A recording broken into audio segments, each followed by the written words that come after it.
the recording.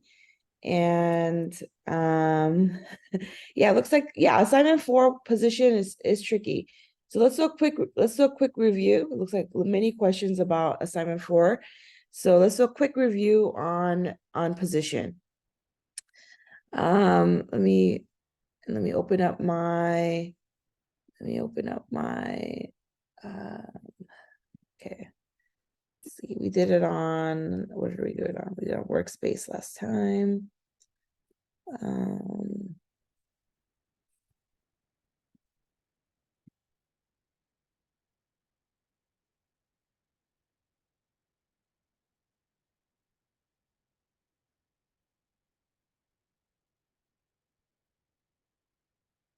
Yeah. Okay. Let's look at this workspace here. If you want to take a look, here's the workspace link. This is from last lesson. Here we go, workspace.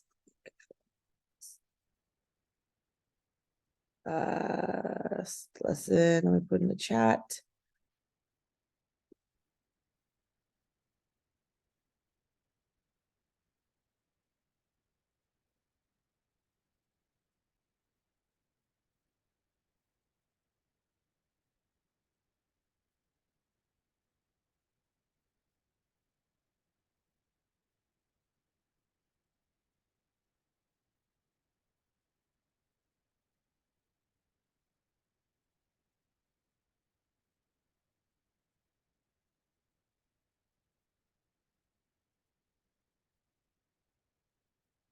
Oh, wait, sorry, hold on. No, not that one. Never mind. Sorry, not that one.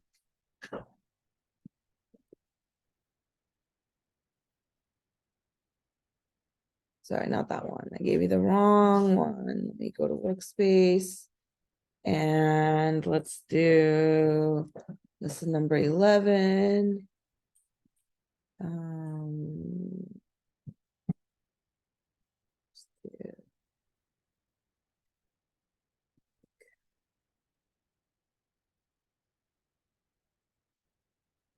Yeah, let's do this one. All right. Let me share this with you all.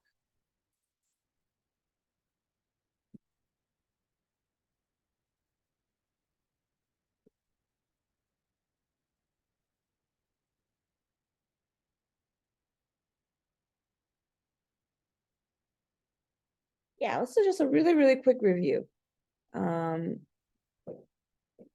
Yeah, because we talked about everything, all the position stuff we talked about on lesson 11 on Thursday is very similar to how to do assignment number 4. So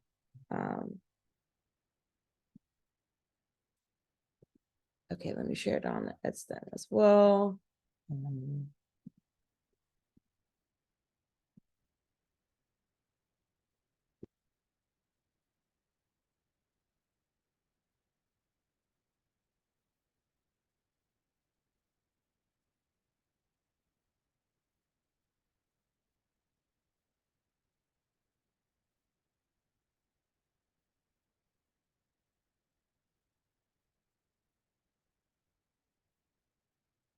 Let me grab the lesson while I'm doing that. Then let me grab lesson 12 as well.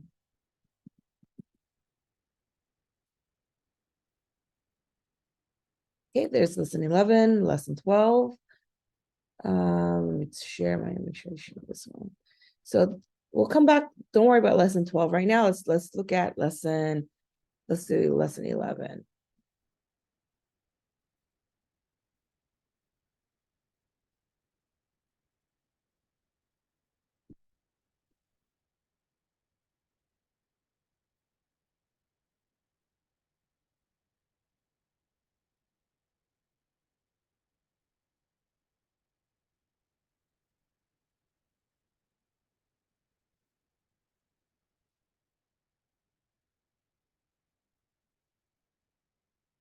Okay, so yeah, let's talk about position real quick, and then for assignment, this will help you with assignment number 4 if your position is not quite working. So in assignment number 4, you need to do something like this, where when I hover over the picture, the name of the product or the name of the or the image caption has to show on top of like another thing. So anytime you want to show something on top of another thing, you need you need to first, number one, make sure your HTML is set up correctly. So whenever you want to put something in relation to something else, like you want to put this name or a caption in relation to this image, you need to have like some kind of div is usually helpful. A div, give it a class or something, put the image in that div, and also put the name of the thing that you want to place, put it all within a parent. Excuse me. Like this.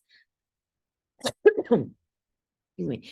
So because you're going to need to use position, relative, and absolute, and you're going to need a parent and a child, you're going to need the parent div class, like a parent div, something like this. And in that parent, put an image, just like this image here, and then put the name or the caption thing there. So that's number one. Anytime you want to put something on top of something, you need to have a parent div like this, have your image, and have the person name all in the same div. Like this. That's number one. So in your assignment 4 as well,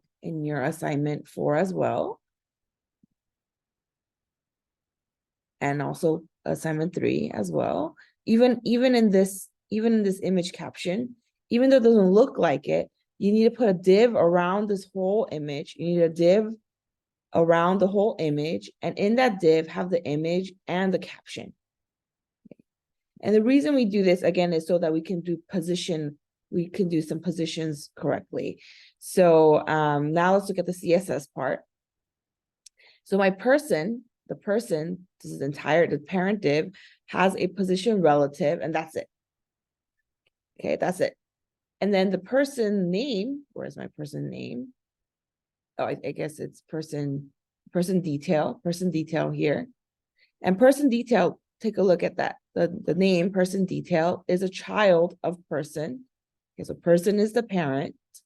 And then we have the space here, person space. Person is the parent. Okay. And then the person's name has a position absolute. Position absolute. Okay. And then now you can use like bottom or bottom 0, top left 0 to go to the bottom left of the parent.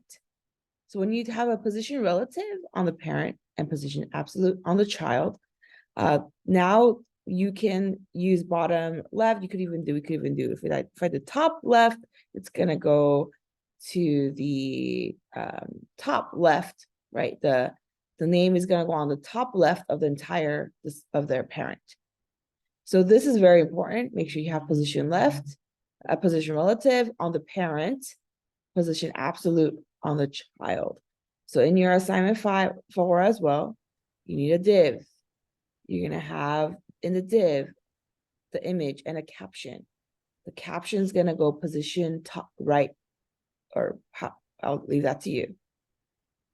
And then same with the homepage here. You already have a div called related product or something like that around the whole thing. And then this is product name. And then make sure your product, the parent has a position relative, and then the child has position absolute. Any questions about that? Now you might also have an issue with, this is a question people are having. Maybe this is what's happening for you, where when you scroll, the picture goes on top. Whoa, it goes on top of the nav bar like that. Okay, like this. This is actually normal. This is actually correct behavior because my nav bar has a position. Right now, my nav bar has position fixed. My nav bar has position fixed. And then the image has also a position as well. So when things have positions, they're all gonna start going on top of each other. And the order is whoever comes later always goes on top. So in our HTML structure, div came first, and then the person came later. That's why the whoever's position comes later, whoever's placement comes later goes on top by default. But we can change that default behavior. We can always, with CSS, we can always override things. This is where Z index comes in handy. So by default, all elements have a Z index of 0. So if you want to make something else go on top of something else, in this case, the nav bar, my dav, I'm gonna give a Z index 1, just anything bigger than 0. So now when I scroll, the nav bar is gonna stay on top of the photos here. So this is all you need. Z index 1 on the nav bar. I'll give you a couple minutes to try that out. So so try it out. And if you're still having problems, let us know in the chat. So let me do a recap in the chat. Let me type it out.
Okay, I wrote a lot in the chat, so please take a look.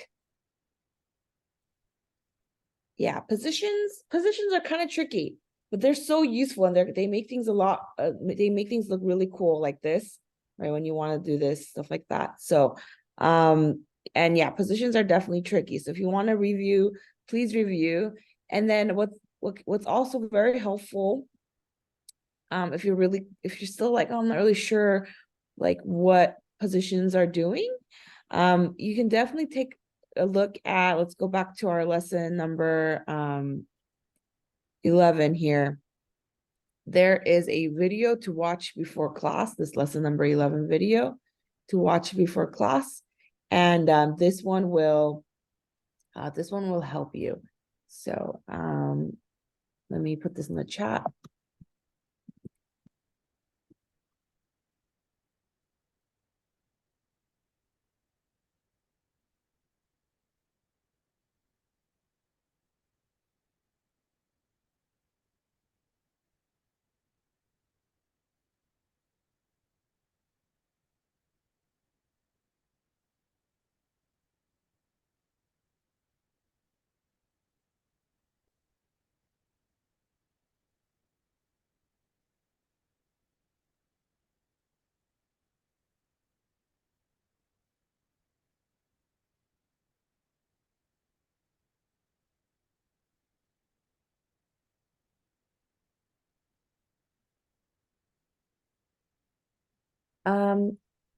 Yeah, Nazifa, nice work.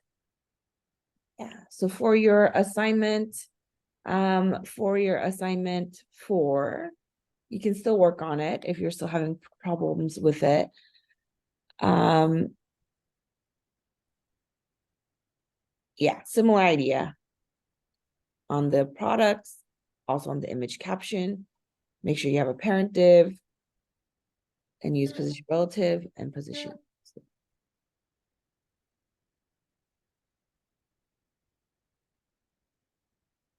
I do see a hand up, Tajala. I see you put your hand up. Did you have a question or was? Hello, Professor. Hello.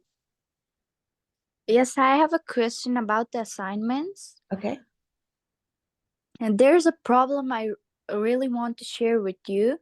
Okay. So, the assignments, me and my friends, we work together on the assignments. We write the same code, we do the same methods, and absolutely, we work together. So most of the time, I help them with their works when they have problems or they didn't know any codes. And most of the time we submit together. So there's no difference between our assignment, but still I got the lower grade than them, and I don't know why this is happening. Okay. Yeah. We can always take a look at it again. So different people are grading differently, but we can I'm not gonna say her name, but in her first assignment, I worked with her. She had some problems with it, so I helped her. I write the same codes that I did for my own self, and there was no difference. But she got 2 and I got 14. So I was like, what happened? I did the same thing for her. Yeah. Yeah. I totally understand. Yeah. If you can let me know. It's okay. It's fine. You can on Edstem, if you can create a new thread for me, and then you can make it private. So that only the staff sees it, and you can tell me which, like yours and the friends that you got, and then we'll take a look at it again, and then we can give you a explanation, or maybe we made a mistake too. Sometimes we're not perfect, so sometimes we make mistake when we're grading. So yeah, so just post about it. Yeah, and I will share it with you. And also, like, when I read the feedbacks, some of them didn't match. Like, in my assignment 3, one of your staff said that I didn't put pictures on row 1, but I did. I put 3 pictures on it. I think it's not our problem. I think maybe there's a problem there because they didn't saw the pictures, but I do. Okay, yeah. And I don't know what's wrong. Yeah, that's exactly. So if there's any questions like that, make a post, put it on STEM, and you can make it private if you want to keep it private, or if you're, but yeah, and then you could put a screenshot there, ask question there, and we can take a look. Yeah. This, I think we have to solve this problem. It's not the first time actually. I helped her with two of her assignments. I got the lower grade, she got the best ones, and I don't know what's going on. Yeah, so post a question and we'll take a closer look. And it's Okay. possible, yeah, again, it's possible it's mistake, or maybe there was something else. We don't know until we take a closer look. So yeah, go ahead and put it up there for us. Okay, thanks, Professor. Yeah, no problem. Yeah, for any of your assignments, that's why yeah, for everybody else too. If you are seeing like, oh, like I don't know, I'm not sure why I lost points for this because I have this, right? It happens sometimes. Let us know and we can double check. Also, EdSTEM is sometimes not like, it doesn't work perfectly. So sometimes we have to like refresh and re-look at the code sometimes, I noticed. So it could be a mistake on our part too. So if you are seeing something like kind of like, oh, I don't know about like, my feedback looks a little bit different than what I think it is, please post on, go on EdSTEM, make a new thread, post. You can make it private or it doesn't matter to me that much. Maybe put a screenshot if to help us out, or at least tell us what assignment it was and what your question is about it, and we can take a look again. Yeah. Yeah, so you can do that for, we graded assignment 1, 2, and 3 so far, so you can take a look at that. So, all right. I think Masome, you have your hand up. Did you have a question? Yes, Teacher, teacher, I have a question with Visual Study Code. Sorry, say that one more time. I have a problem with Visual Study Code. Okay. When I want to publish my code to the GitHub, there isn't any step to fill. There isn't anything. I can't see anything in my VS Code.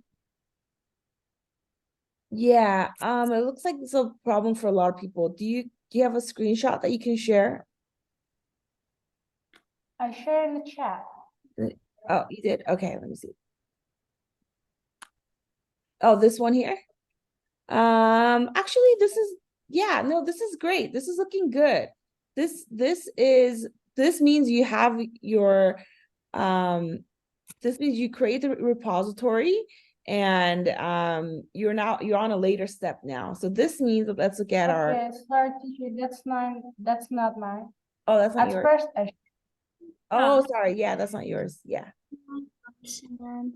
Teacher, I added two changes in my Visual Basic Code. How I can add it in my GitHub with Yeah. commits? Okay, so for this one, let's talk about this one real quick first. Yeah, so on this one, this is great. You already have a repository and everything. On lab number 6, you can see that you can, once you're at this step here, yeah, you're actually at this step right here where you see the little, oh, you already saved the changes. So you press the plus icon and then now your changes are under staged changes here, stage changes here. And it says number 2. And then now you're going to type in the message in here. You're going to type in the message in here like this, like so you're going to, in this area. Okay. Yeah, in this area here, type your message, like what the changes you made is. I made an about page or something. And then press commit. And then you're gonna press this commit button, press commit, and then press sync changes, and then give it a second and it's gonna sync. And then that's it. Yeah, so almost there. Okay.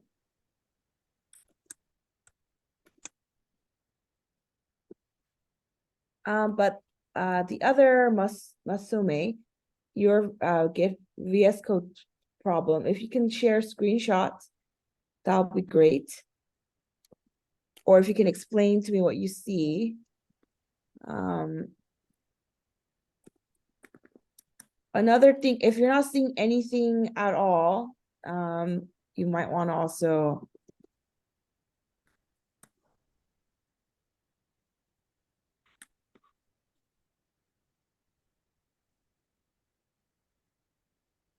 Control Shift is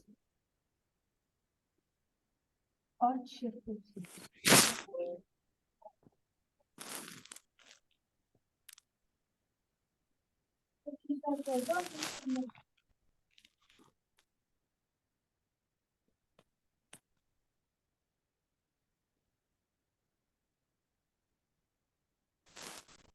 Yeah, a lot of, yeah. Yeah, VS Code, GitHub, CSS positions. We did a lot of hard things last week. So if you need some time to figure it out, it's okay.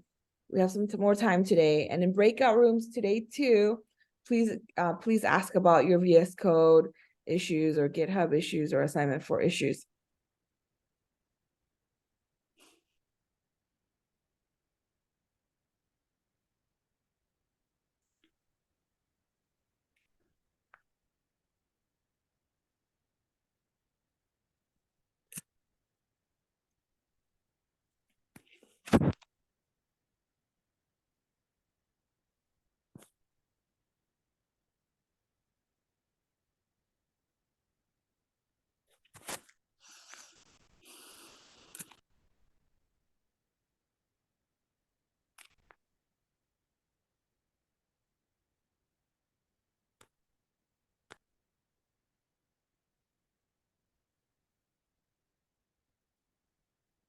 Yeah, so if you're still having issues with GitHub, show us a screenshot real quick.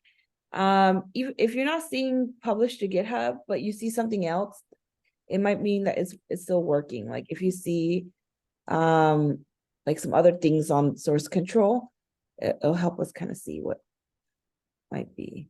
Teacher, Yeah. I added the comment, but don't active the comment button.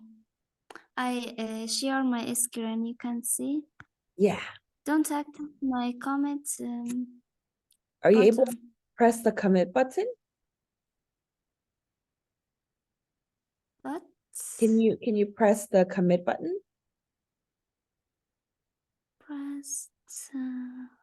Yeah, can you click the commit button that you're seeing on the screen?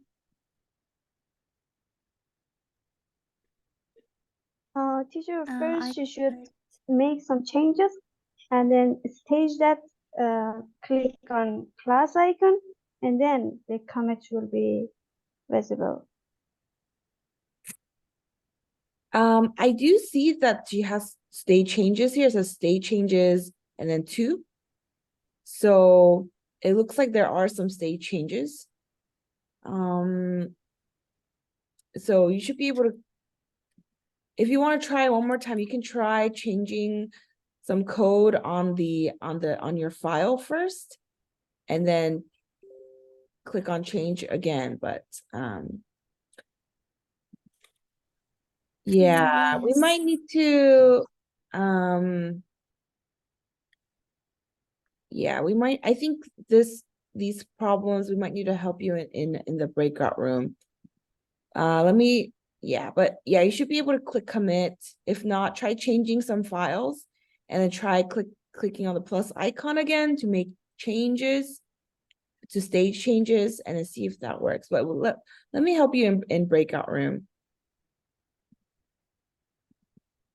I think solve my problems. Okay. Okay. Thank you.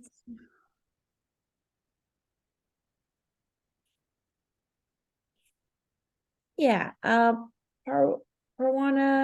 I think you need to download Git, and make sure you install it as well.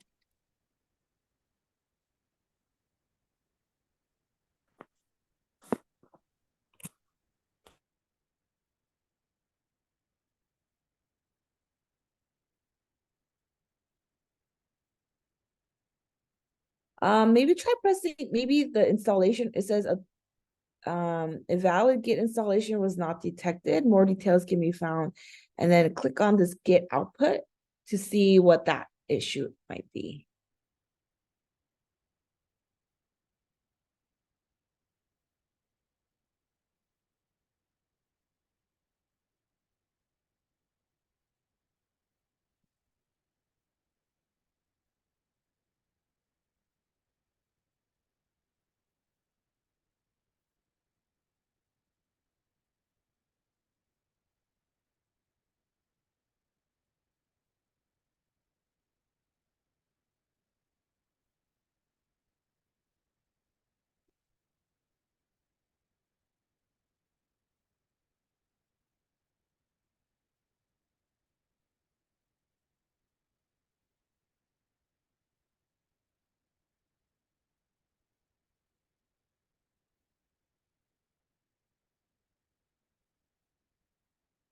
Okay, and then if Git really is not working for you, no matter what you try, the last resort you can try, at least just to get your assignment submitted for now, and then we can still work on getting your Git working, is I think,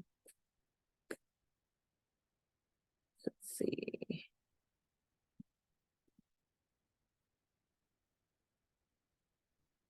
You can manually upload your files to GitHub. Here we go. You can create a repository and you can do add file and upload files like this as well. Let me put this in the chat.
Oh, okay. This is a new one I haven't seen before, Masome. Let's see.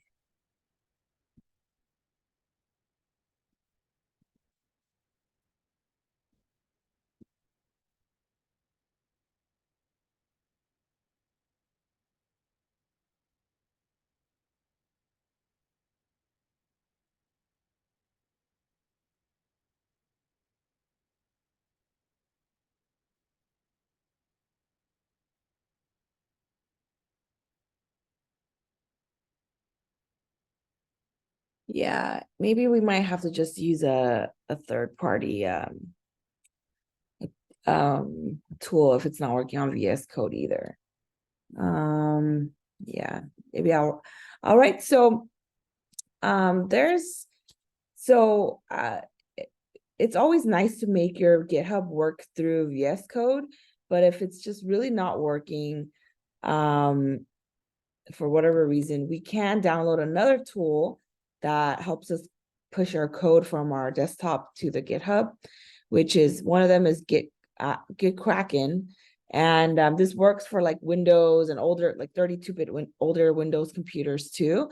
So this might be a better tool. I'll like make some instructions about this one. So this is another alternative to a lot of different ways we can try to use Git. Yeah. But this is great. I know we're running into a lot of problems a little frustrating, a little annoying, but this is all part of the process when you're learning how to code, learning all these new tools, things don't work, you install, it doesn't work. This happens all the time, even for me, even in 10 years of doing web development, when there's always new stuff that comes out, I install it, it doesn't work, gotta figure out why it doesn't work. That's Google is your best friend. Sometimes you just gotta go to Google and type in, like, let's type it in, like VS Code, Git not working. See, there's people that ask the question, let's read some of what they're doing. Sometimes people give you some good suggestions, like probably putting some more information into it. Like it will tell you, like, Visual Studio cannot detect, this is a common one, right? Visual Studio cannot detect installed Git. Yeah, so this is saying it doesn't work. And there's some answers here. Oh, okay. Now you can configure Visual Studio Code to use an existing Git installation. Maybe you need to do something like this. This is actually, yeah, maybe this makes sense. So maybe we need to go to GitHub. I'm sorry, the settings like this, go to settings, and then settings, and then we gotta go to what they're saying is right there.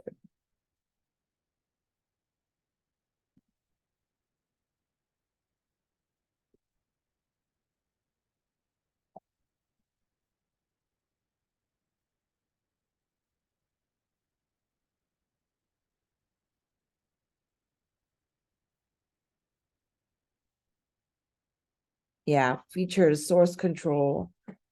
Something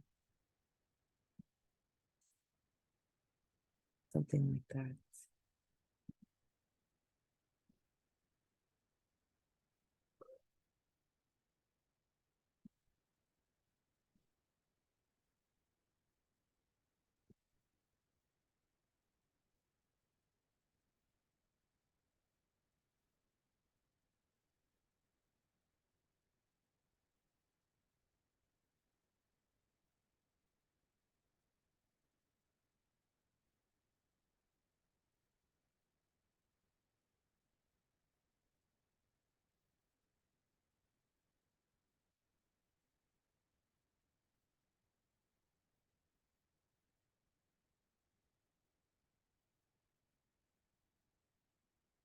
Okay, let me answer some questions in the chat.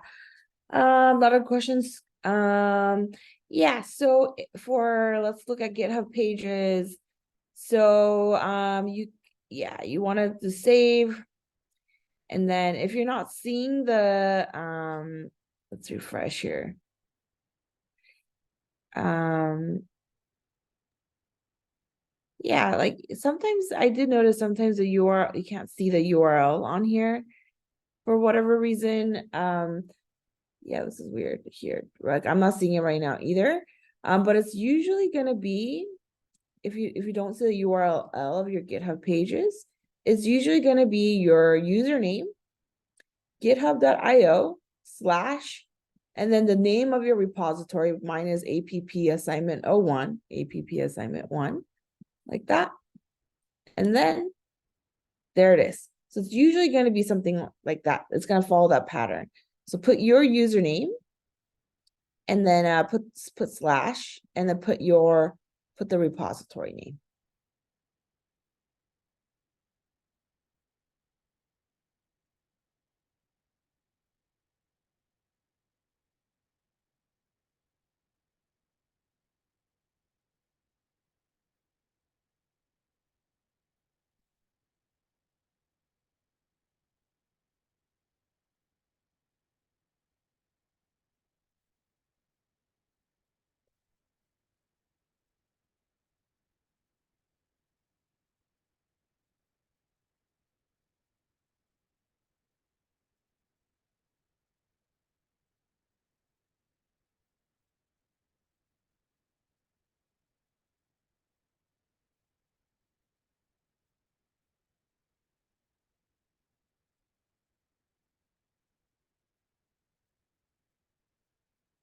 yeah, if you're getting a 404 error like this one, double check, you gotta just double check everything, double check your username, double check your, double check the name of the folder, and then,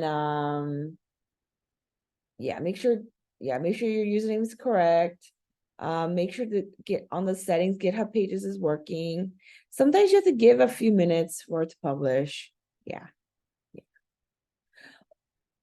Okay, so we've, it is 7:55 a.m. So I want to, luckily today's lesson, we're gonna do some short stuff. Oh, I have my video on, let me turn it off. Luckily for today's lesson, we're gonna do some short, really quick things. So let's do our lesson today. For today, let's learn like a couple new things.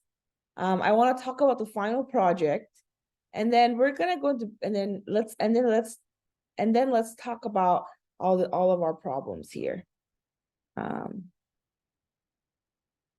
Yeah, a lot of problems.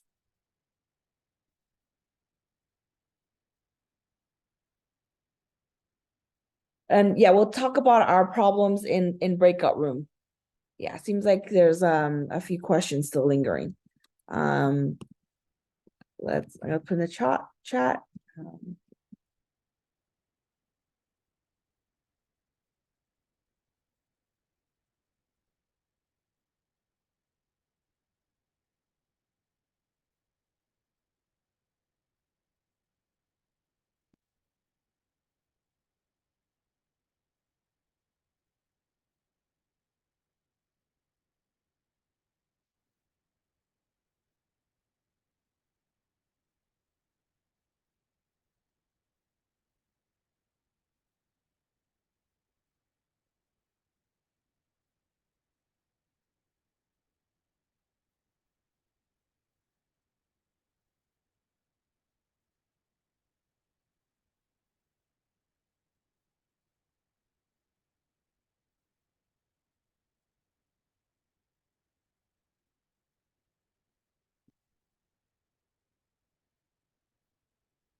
All right, let's talk about our new lesson today, and then we'll continue working through our problems.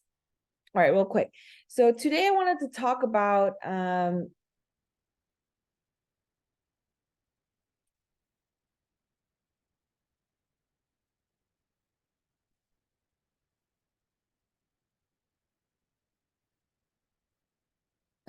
sorry, this is the wrong one. This is the right one here. All right, let's talk about fonts and colors, and maybe if we have time, some units real quickly. Really quickly. Okay, so far in all of our code that we've written, we've kind of used the default, like the default kind of font here. And this is a common font called Times New Roman.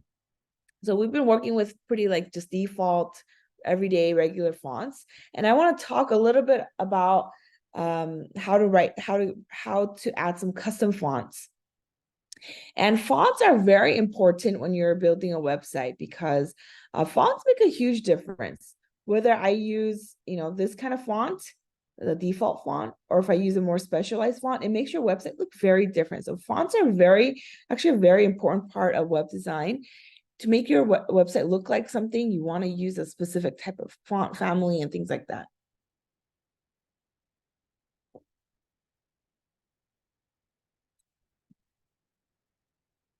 So let's talk a little bit high level about what kind of fonts are out there.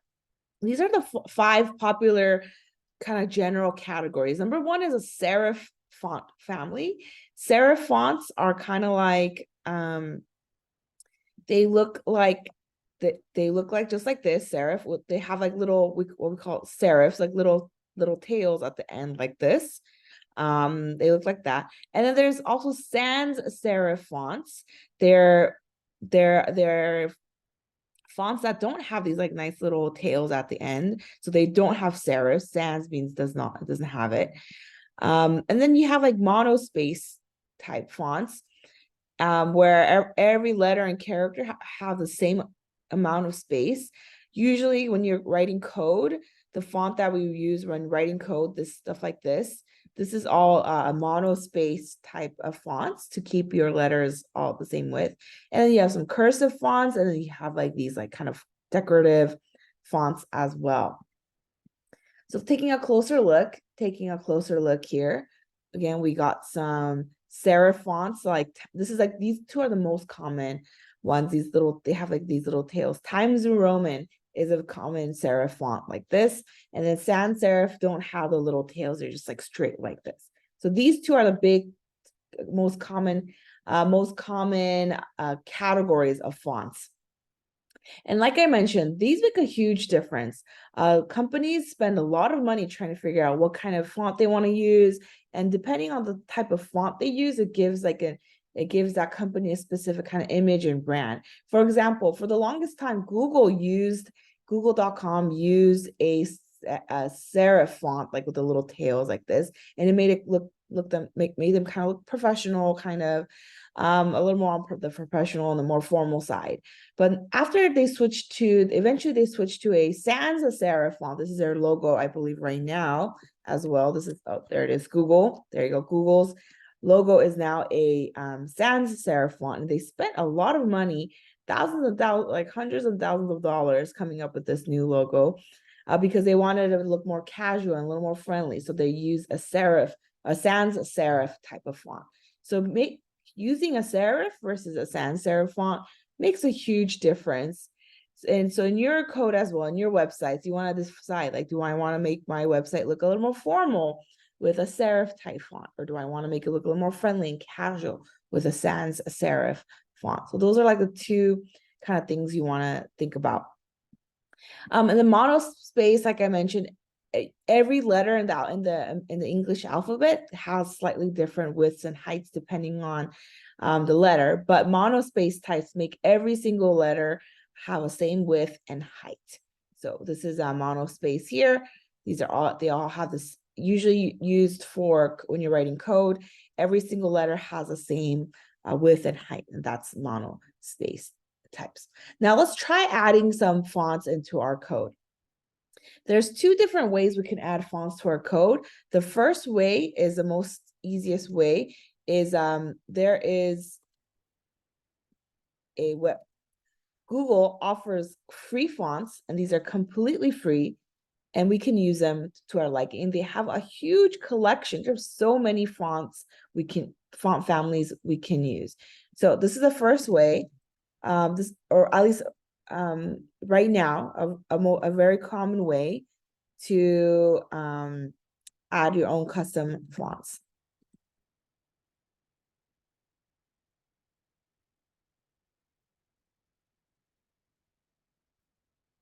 I'm gonna type in the chat, number one, using Google Fonts.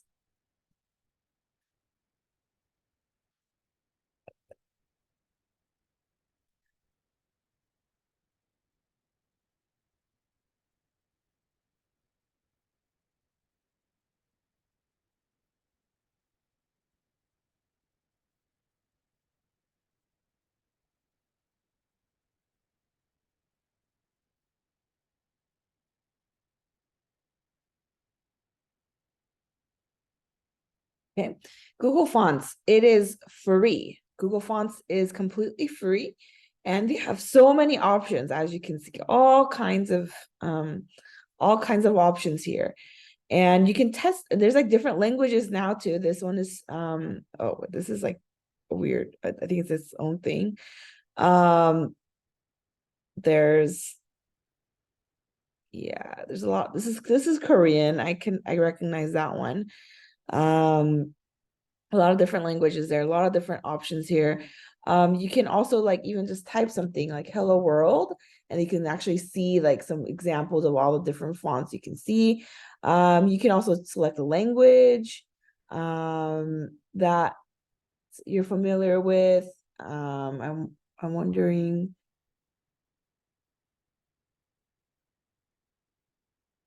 Yeah, they don't have all the languages, but they have a few there.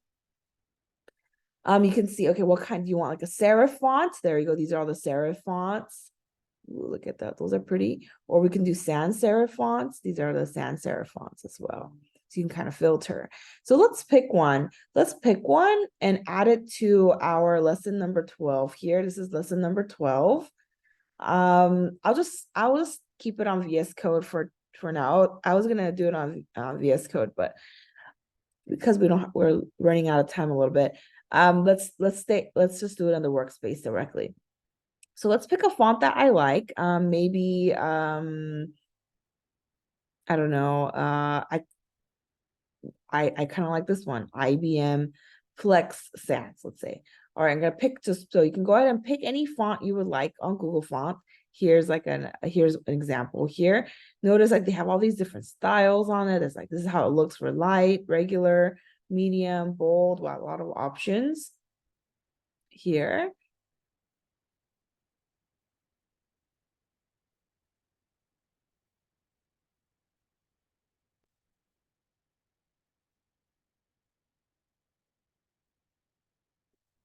You can also, like, so you can even test it. You can even see what it looks like when you make it bigger. Like, they're like giving a lot of options to test it and stuff like that.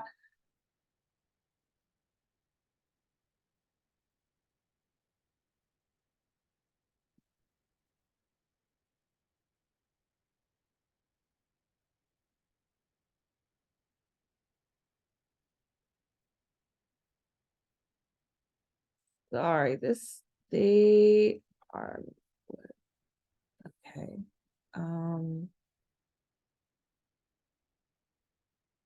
Why are they making it so weird? Let me go back to fonts. Move my Zoom stuff over here.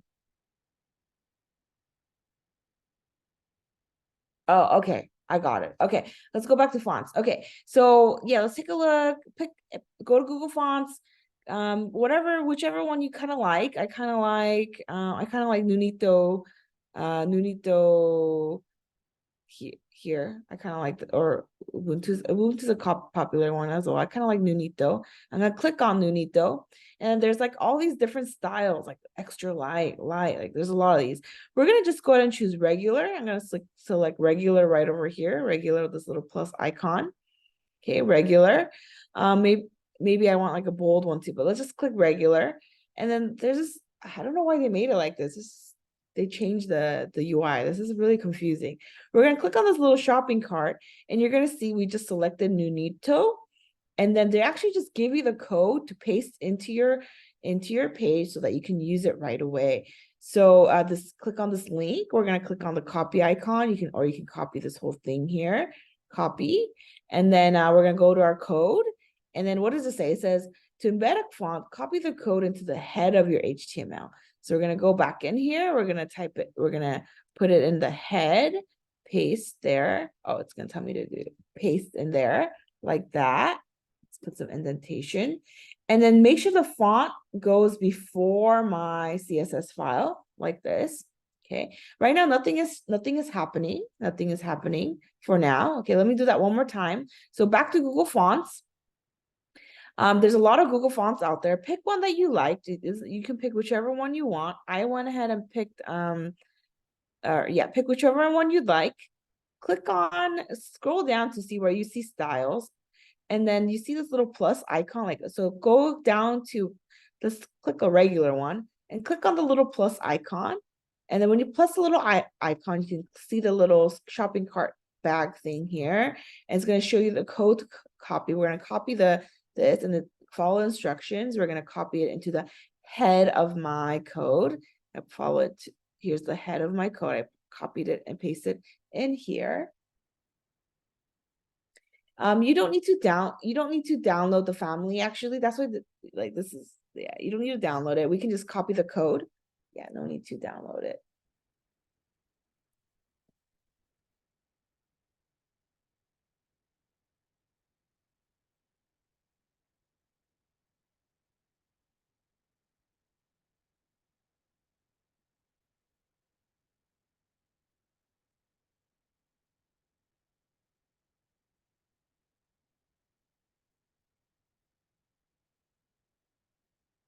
Yep.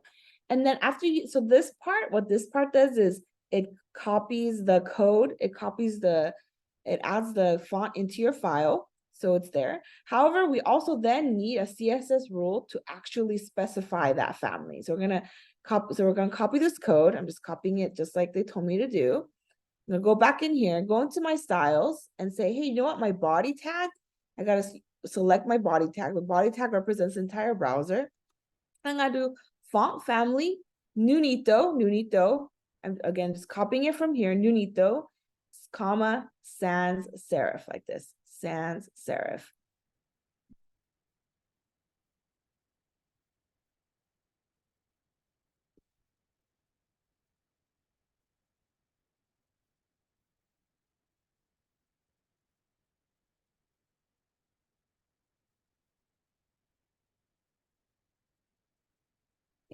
One more time, let's do this one more time. Please go to fonts.google.com. There's so many fonts there. Pick one that you kind of like. I kind of like this cabin one. I like this cabin one. Okay, I'm gonna click on this cabin one right here. Scroll down to see, look for like a regular style. We're just gonna use like a regular style. Click on the little plus icon. It's gonna show up on this little shopping bag right here, and it's gonna give you the exact code to copy. It says to embed a font, copy the code into the head of my HTML. So we're gonna copy that code, and then we're gonna paste it into where it tells me under the head tag. I'm gonna paste it in there. Let's paste it in there. Oh, let's copy this again. Press copy here. Paste it in the head. Make sure you put the font. This is my font file. Make sure you pick the font first, and then put this is your normal CSS file. Okay, so this code, the first code, just loads the font into my page. Notice my font didn't actually change it. To actually make my font change, I need to put it in my CSS. I need to create a CSS rule for it. I need to say, hey, go get my body. And in my body, I need to specify the font family, copy that. I'm gonna paste that in. There we go, font family. Notice the cabin is the name of my font. And there we go. Now my entire body, my entire browser is using this font, and it's looking really nice. Notice that, see, just by adding just a font, your website starts to look really different and really great. So choosing a really nice font makes a huge difference.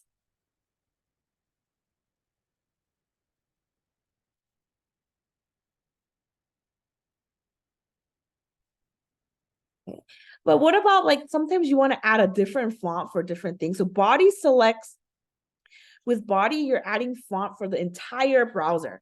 But maybe you want a different font for just like the heading, let's say, for example. Maybe you want to add a different font. You can totally do that. Let's go back to Google Font, and we could find another one. So right now we on this little shopping bag thingy, it's telling me that I selected cabin, but I can go find something else too. Maybe I want to get like this time I want like a serif font or something.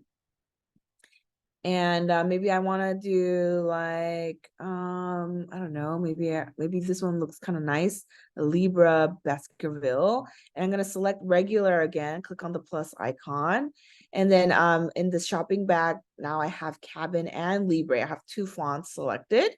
I'm going to copy this code again. I'm going to copy this this code again. Go back to my index, my head here. Going to replace that, Command V. Here's my font. Now I've loaded my font. Go back to my code. Now I have different CSS rules that I can use. Let's see. So let's see what it's telling me. So I have font. I want to leave font family cabin for my body. And then I can say, okay, for my H1, I'm going to have my font family be the Libre Baskerville. Like,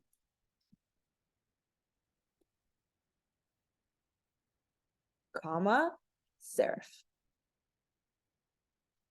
All right, cool. So now my H1 has that Libre, this Libre, like this Libre font. And then the rest of my body has the cabin font.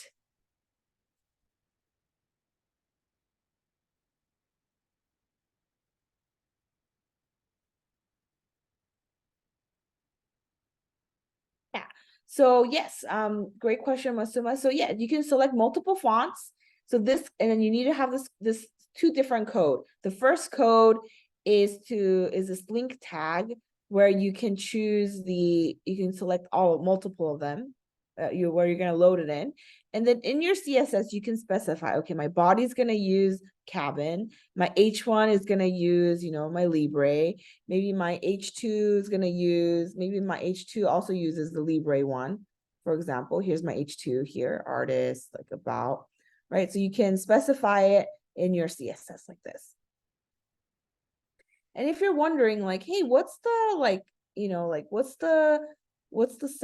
second part? Like, what's the second part of my, like, why do we have a comma here? Why do we have a comma here?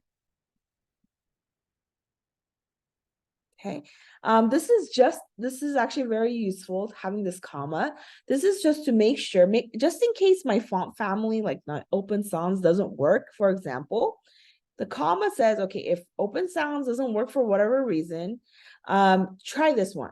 This is your second choice, Arial. Arial, for example, Arial is a common font. It's available on all of our websites.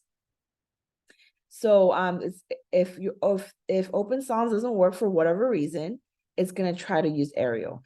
And if Arial doesn't work for whatever reason, it's gonna say, okay, you know what, just pick any generic sans serif font and then just make whatever the computer can use, just use that one.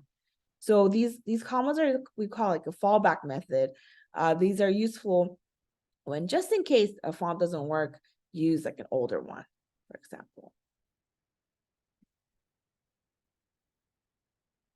So this is saying, all right, try to load cabin. If cabin doesn't work, then load a generic sans serif.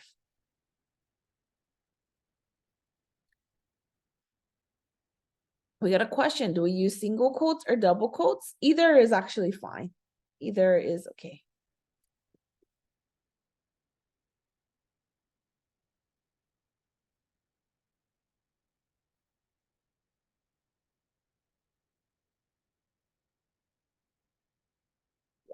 Yeah, so my page looks so nice now. I'm just adding a nice little font, makes a humongous difference.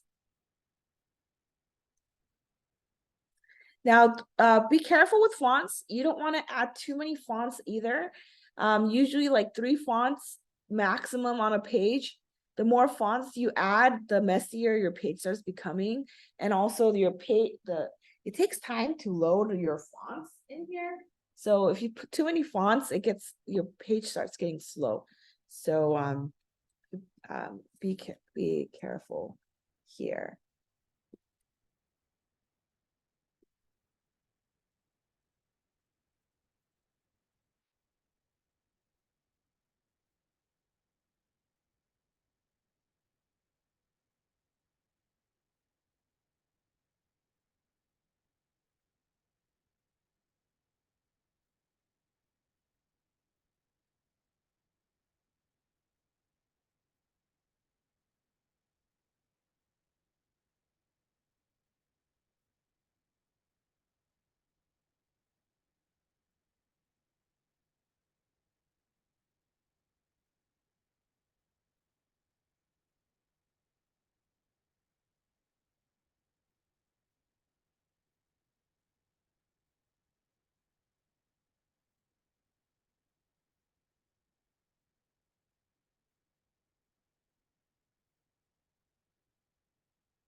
All right, let me show you one more way we can add a font.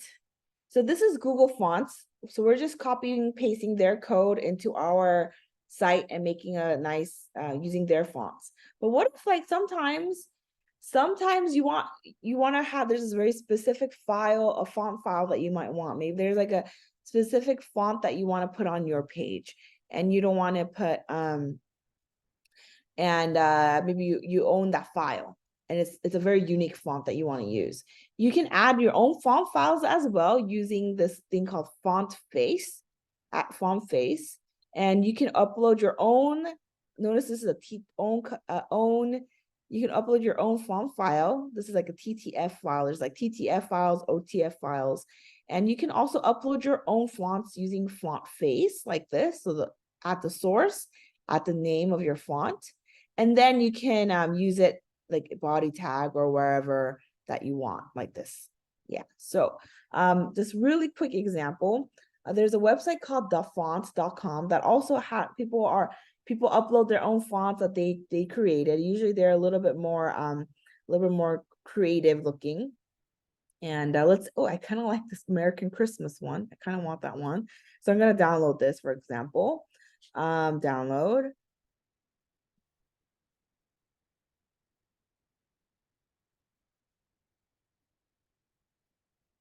Okay. You gotta notice there's like OTF files. So fonts are typically OTF or TTF.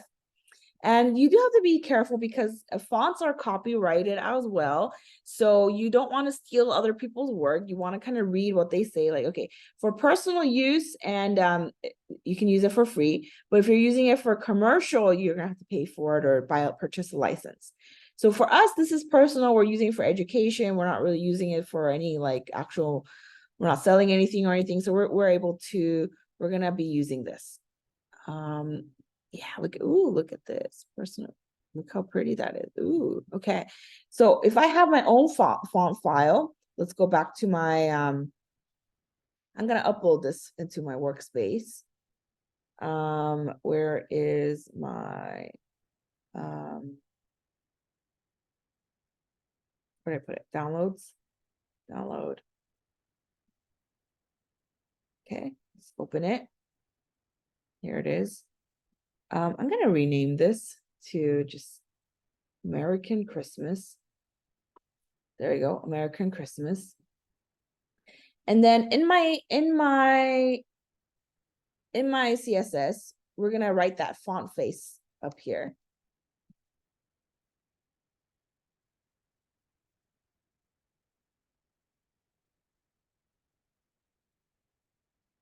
Usually we like to put font face first.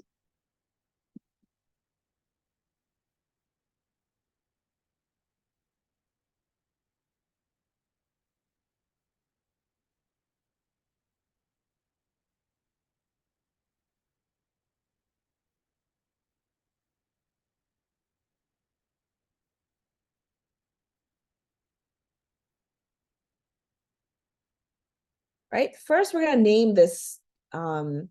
I'll just call it American Christmas. Okay. And then we're gonna write the source, like where does this font live? It's just gonna be called American Christmas.otf. I'm just gonna copy the name of the file, just like that. Okay, so this is gonna load my font that I just font file. There, that's the file name. And then this is where I'm gonna name my font, American Christmas. All right, I'm gonna go back, and then in my CSS again, my H1, I'm gonna change it from Libre Basketball to American Christmas.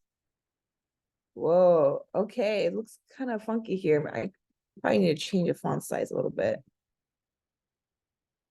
Oh, yeah, it looks kind of weird. It looks better on there. It looks kind of weird here, honestly. Yeah, it looks kind of weird.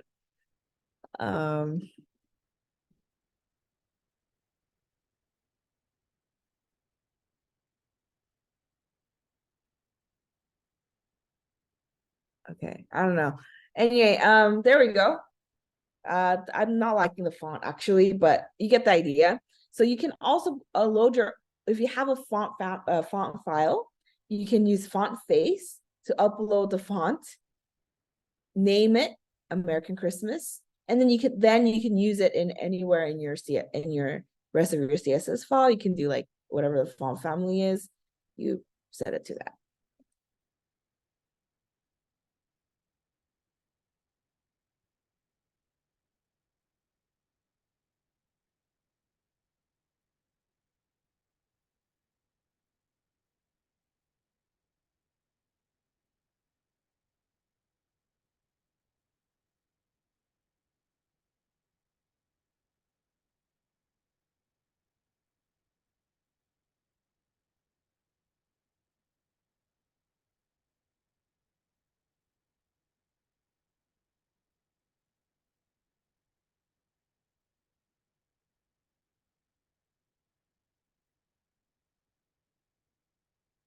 All right, so one more time, let me just do this one more time. So you can use either Google Fonts. When you use Google Fonts, it's easy. You don't need to download Google Fonts. You can select the font you want, click on the plus icon like this for regular, and then it's going to show up on this little shopping bag thing, and you can just copy the code and you paste it in. That's all you need to do. So Google Fonts makes it really easy because you just copy paste, and it just works. It's amazing. Google Fonts is really, it's such a great free resource. You copy the code, you paste it in your HTML file, for example, and then you add your CSS in there. Or if you don't want to use a Google font, I highly recommend you use Google Font. But if you don't want to use Google Font and you have your own font file, like I just downloaded one, if you have your own font file, then you can upload your font file, or you can put it in wherever if you're using VS Code, put it with your files, and then add your font family name, add the name of the file, and then you can use that as well. So you can do either of them. Yeah, makes your website look really nice.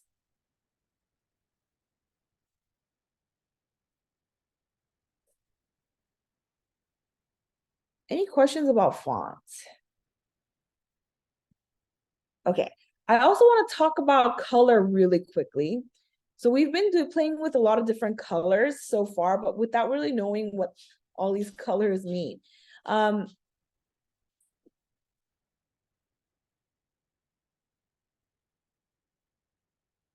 Yeah. So real quick, there's a whole, you can learn about color, like there's whole classes on just colors, but a really quick rundown of how colors work. So in our visual world, in the physical world, we usually have like red, blue, yellow, right? And then if you mix red and blue, it's violet, it's like purple. If you mix red and yellow, it's orange. If you mix yellow and blue, it's green. If you mix all of them together, they become black. You learned this in our class. However, on a screen, on a computer, they don't use red, blue, yellow, like necessarily like this. They don't do red, blue, yellow. They do red, blue, green. That's where the term RGB comes from. And how we represent each color is one way is using hex code like this. And then when you mix, it's very different. When you mix red and blue together, you get like this kind of pink thing. When you mix red and green together, you get yellow. And then when you mix blue and green together, you get this light blue. It's a little bit different from your regular color model. This is the RGB color model. Another way people represent RGB is using like this, okay? So RGB 255,00 means, okay, 255 is the highest. Make the R value, the red value, the highest, it's going to be red. Make the green value, the middle one, G255, the highest, it's going to be green. Make the blue value of the B255 really high, that's going to be blue. Yeah. So, we can represent colors using this RGB values as well. It's pretty interesting. So going kind of, let me jump back to my here. There's different ways. So there's different ways you can represent colors. You can just, we've done this before where you can you just straight up write up a color name. There's actually 140 of them. So we can have colors writing like in English, just black, white, red, green, so on and so forth. Or you could do RGB values, 3 numbers, anywhere from 0 to 255. RGB, like the 000 means black. 255, 255, 255 means white. Like 00 means there's no color, no light. And then 255 means super light, like this. You can write it like this. So that's RGB values. And then lastly, you can write in hex values. Hex values look like this. There's 6-digit numbers. 0 to F. 0 to F is the highest. F is the highest. F means a full blast. It's going to be white. 0 means turn off the lights completely. So if you go to, remember that our favorite website, htmlcolorcodes.com. When you select the color, you're going to see hex values. You're going to see RGB values. You're also going to see HSL, but you can use either of these. They both represent the same thing. They both represent RGB values. So you can use either one of them in your code. So that's just really quickly on how colors work.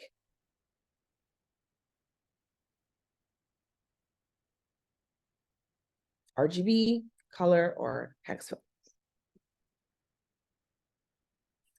Okay, I gotta talk to you a little bit more about, I gotta tell you one more big thing. So today is December 5th already. Today is December 5th. For me, it's morning of December 5th. For you, it's night of December 5th. We're actually almost done with this course already. Our last lesson together is December 14th. So we're going to meet Thursday, we're going to meet Tuesday and Thursday still. After Thursday, you're going to have about a week until December 22nd to complete any last assignment, labs, and also your final project. So we have a final project in this class.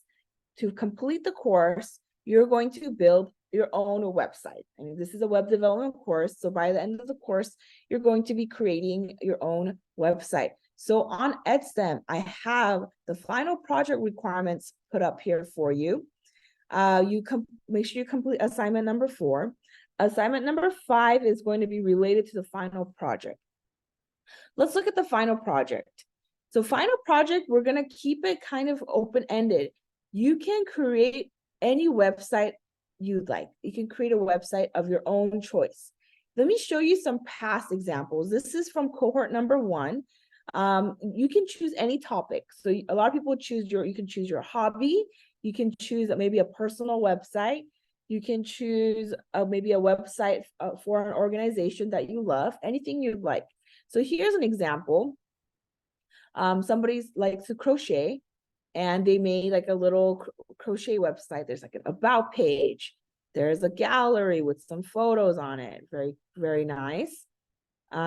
This was made by Zara from last cohort. There's a contact page, for example. This is a very cute website. Here's an example. Here's another example. This is from one of my students a long time ago at USC. Oh, this might not work anymore, actually.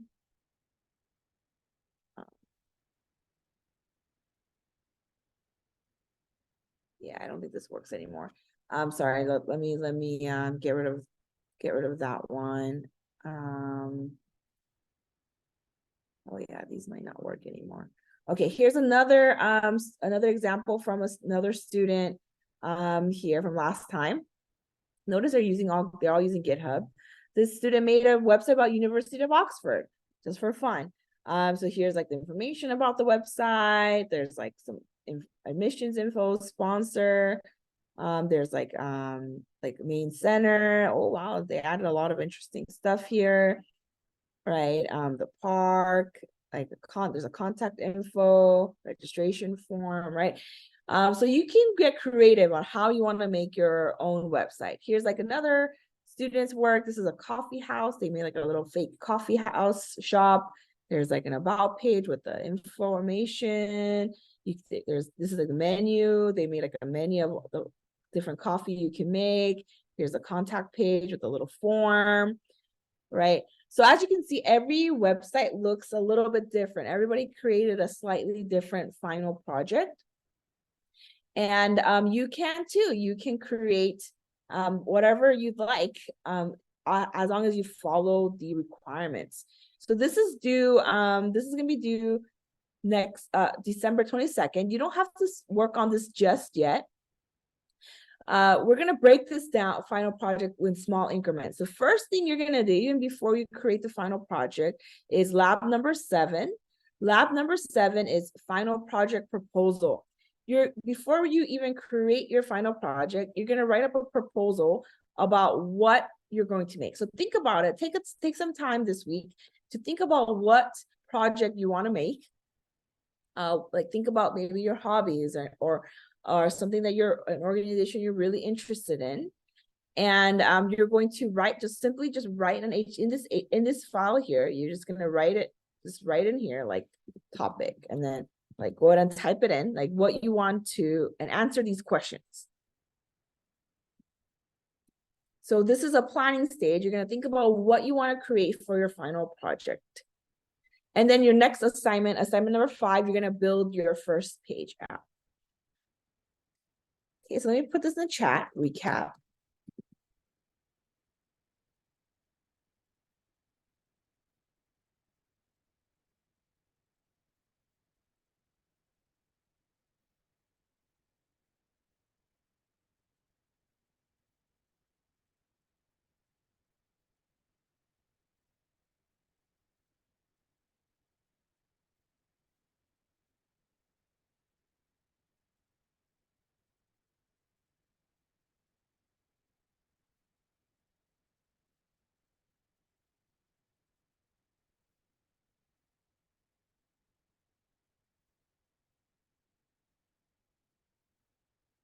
Okay, let me type in the chat here.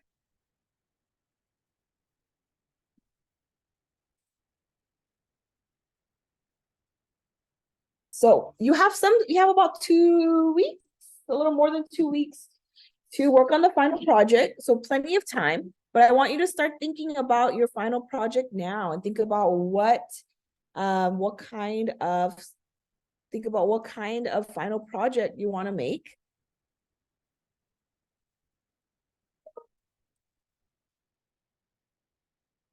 And then your lab number 7, you're not going to be writing any code.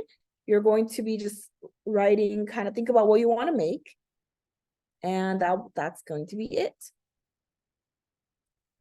Any questions so far?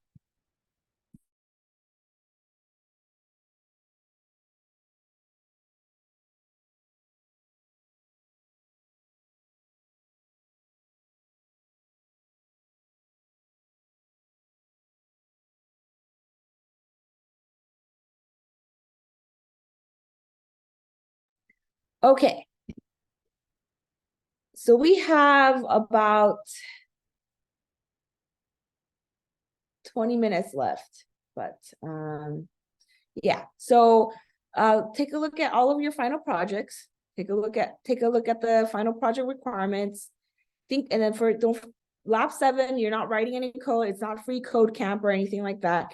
You're gonna think about what you want to make, and then you're going to just kind of answer these questions and submit these questions.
Alrighty. Yes, breakout rooms. Time to go to breakout rooms. We don't have too much time today, unfortunately, but during breakout rooms, please ask if you're still having VS Code or assignment 4 questions, please ask. And yes, assignment 4, if you submit right now is past the deadline, but you can still resubmit it if you want to, and we'll grade your last submission. Right. Yes, breakout room time.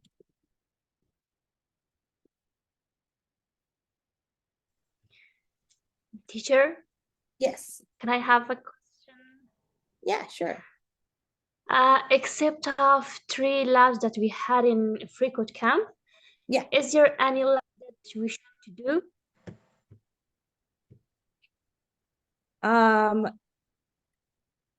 Is there labs that you should do? You mean like all the On labs? Yeah. On free code camp? No, on free code camp. On free code camp, no, just follow the ones that are like, so yeah, lab 1, 2, 3. Yeah, for example, we Yeah. had a coffee lab, we had a cat food lab, we had a Flixbox lab in free code camp. Yep. Is there any? Yeah. Yeah, that's it. Yep, that's it. Huh? If you want to do more on your own just for fun, you can, but at least for this class, that is it. Yeah. We might do okay. one more free code camp lab like this week or next week, maybe. But for now, that's all. Yeah. Okay, catch it. Thank you. Great question.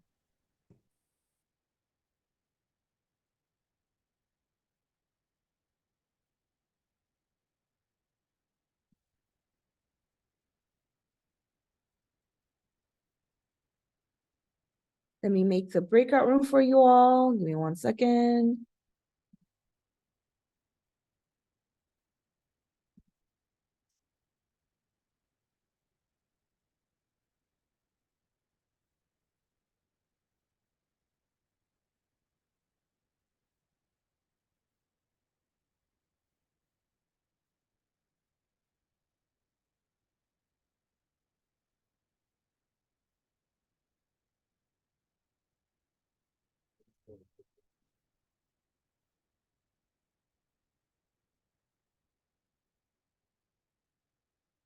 All right, we're gonna go into breakout rooms.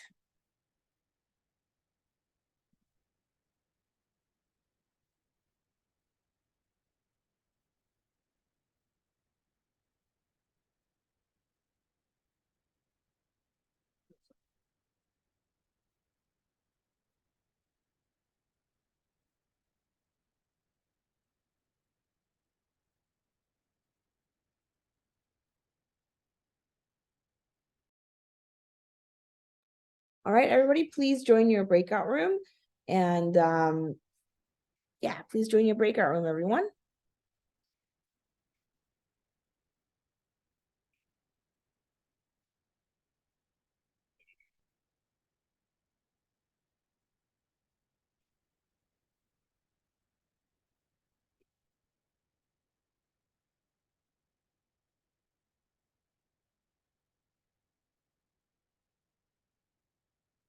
Please join your breakout room. We will come back in about 10, 15-ish minutes.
Hi, everyone. Welcome back.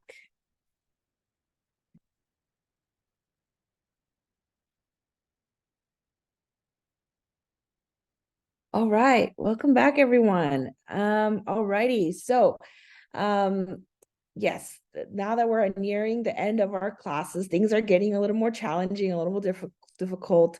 Assignment 4 is probably the most difficult assignment yet.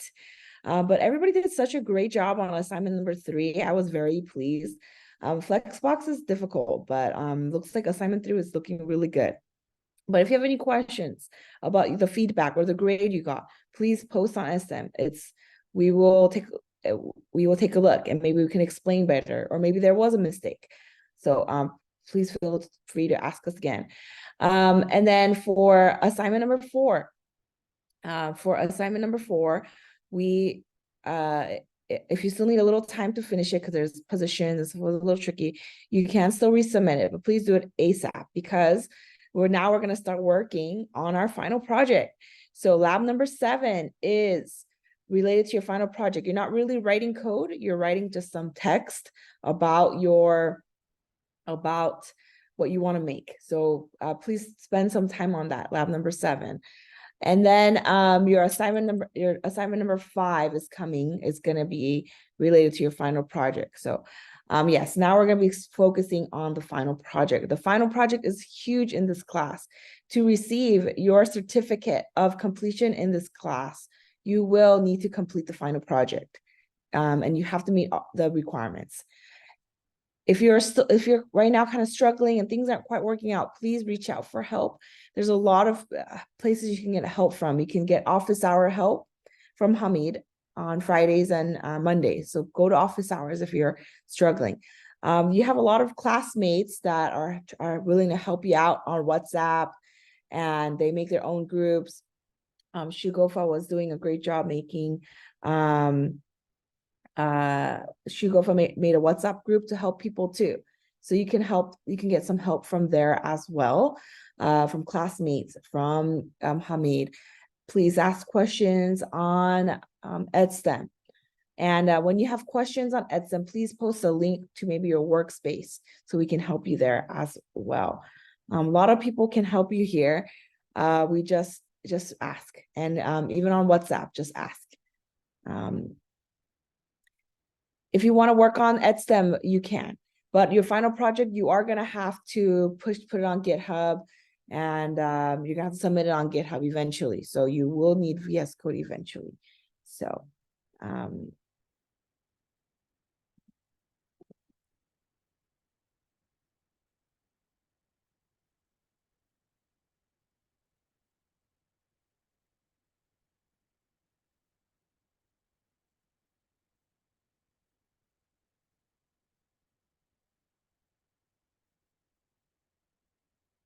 okay. All right, we are over time, but any questions? Lab number 7, don't forget, lab number 7, think about what you want to make for your final project. You can, it can be anything, but pick something. Typically, when you pick something you really enjoy, that's the best. And you want to pick something maybe that you want to, that you really like. Again, hobby, or maybe a organization or a company, or so anything that you really enjoy is what ends up becoming really good. A lot of people make their own personal websites too. That's always fun too. So you can try making a personal website as well.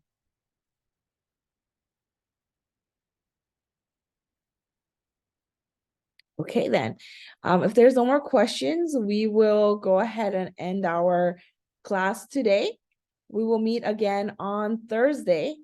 Thursday, we're going to talk about some little fun topics just to help you with your final project. But from now on, it's all about your final project. We're going to be getting a lot of help from your final project. In your breakout rooms, you can ask questions about final project as well. Okay, have a great rest of your day, everyone. Everyone, keep at it. Web development is challenging. If it was easy, then everybody will do it. So it is challenging. It's going to take some work. You're going to run into problems. Google is your best friend, and asking other people also is very helpful. Always ask questions. Even when things are frustrating, internet's not working, Zoom's not working, VS Code is not working. You just keep at it, take a break, come back to it later if you need to. But yes, in web development, this is normal. It's normal to struggle a little bit. You need to get a lot of help from other people, especially when you're starting and making big projects. So have a great rest of your evening, and see you all on Thursday. Bye.